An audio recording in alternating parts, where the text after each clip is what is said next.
pagi. Kali ini saya ingin mengawali dengan berbagi satu informasi, yaitu mengenai pemanis buatan. Dari namanya saja sudah buatan ataupun sejenis rekayasa.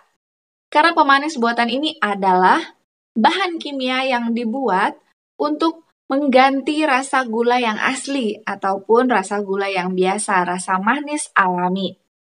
Pemanis buatan ini kenapa seringkali digunakan oleh pabrik-pabrik makanan ataupun minuman ringan? Dikarenakan pemanis buatan ini harganya lebih murah dibandingkan dengan gula yang asli.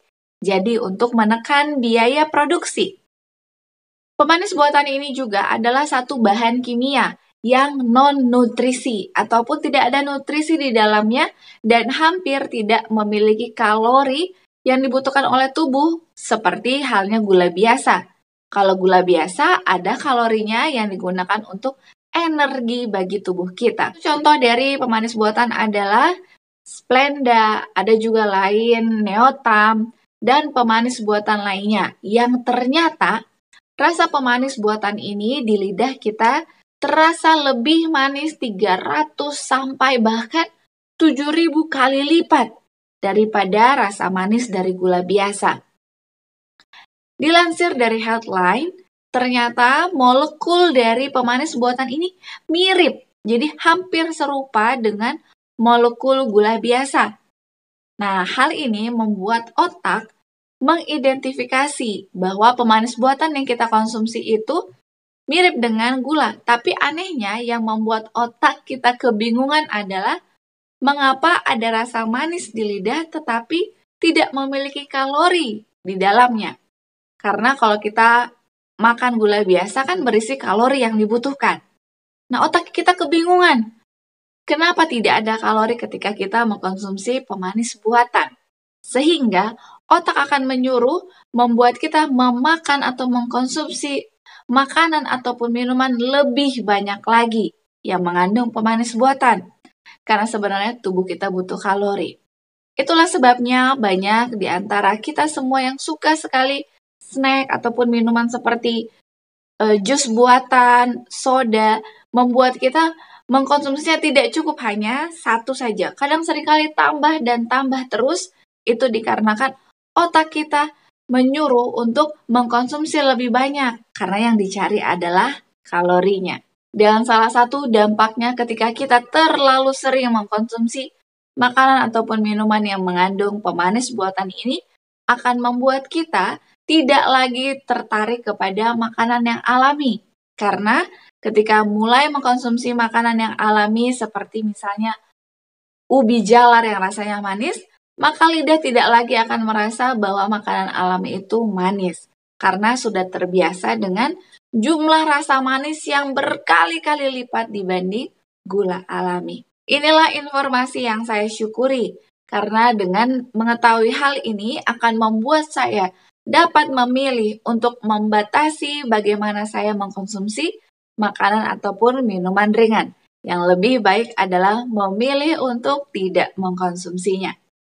Mari kita terus juga bersyukur untuk kebaikan Tuhan. Kita mulailah dari hal-hal yang sederhana, yaitu hal-hal yang kecil.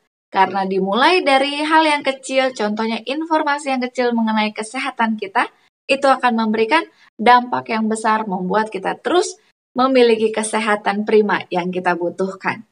Baiklah, judul bacaan renungan pagi kita hari ini 30 September ialah apabila Injil sudah dikabarkan kepada semua.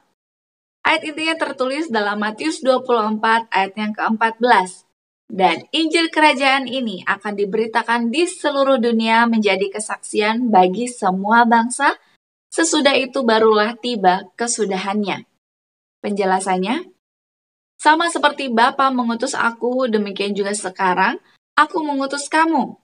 Kita harus memberikan kesaksian yang pasti akan kebenaran, sebagaimana ada di dalam Yesus, seperti halnya Kristus dan para rasulnya.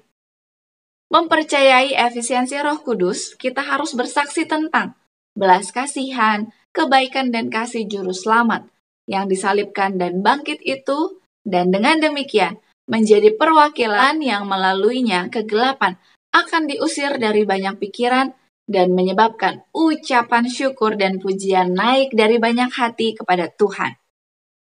Ada pekerjaan besar yang harus dilakukan oleh setiap putra dan putri Allah. Orang-orang yang tidak mau menerima pekabaran peringatan terakhir yang dikirim ke dunia kita akan memutarbalikkan kitab suci. Mereka akan menyerang tokoh itu dan membuat pernyataan palsu sehubungan dengan iman dan doktrin para pembela kebenaran Alkitab. Segala cara yang mungkin akan dilakukan untuk mengalihkan perhatian, pertunjukan, permainan, pacuan kuda, dan berbagai jenis hiburan lainnya akan diadakan. Kuasa yang hebat dari bawah akan menggerakkan mereka untuk menentang pekabaran yang dari surga.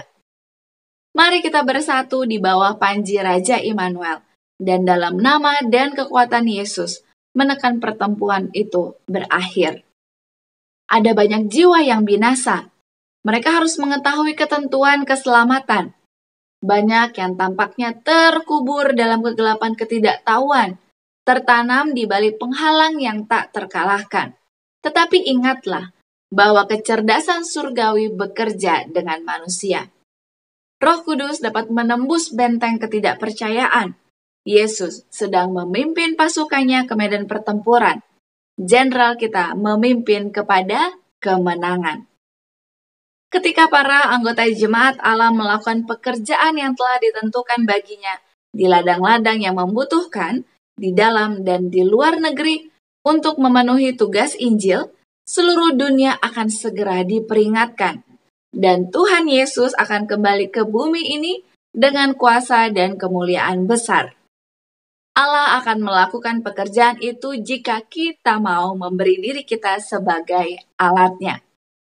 Aplikasi bagi kita hari ini, mari kita kembali memiliki komitmen untuk menarik lebih banyak lagi orang kepada kebenaran dan kerinduan untuk mencari Tuhan. Slogan kita awali hari ini dengan renungan pagi. Mari kita bersatu di dalam doa. Kita berdoa. Ya Allah Bapa kami yang bertata di dalam kerajaan surga, Engkau adalah Allah yang luar biasa. Allah yang memiliki kasih begitu besar bagi masing-masing kami. Puji-pujian dan hormat hanya kepada Tuhan saja. Kami berterima kasih Tuhan selalu ada dalam setiap hal yang kami butuhkan. Tuhan selalu memberikan kepada kami dukungan, motivasi, serta informasi yang kami perlukan, baik itu dalam menjaga kesehatan kami dan juga agar kami semakin mengasihi manusia dan mengasihi Tuhan.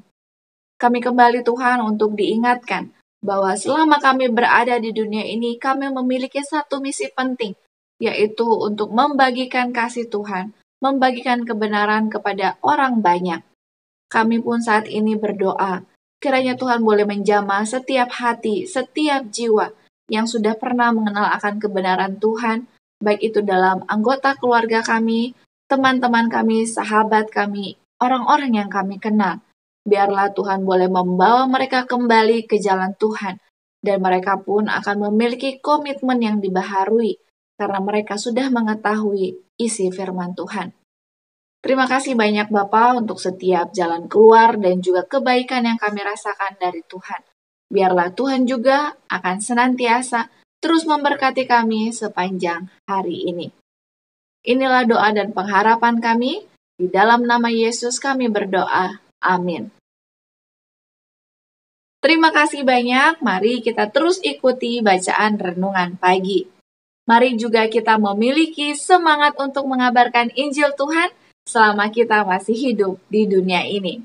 Sampai jumpa, kiranya Tuhan senantiasa memberkati kita semua. Amin.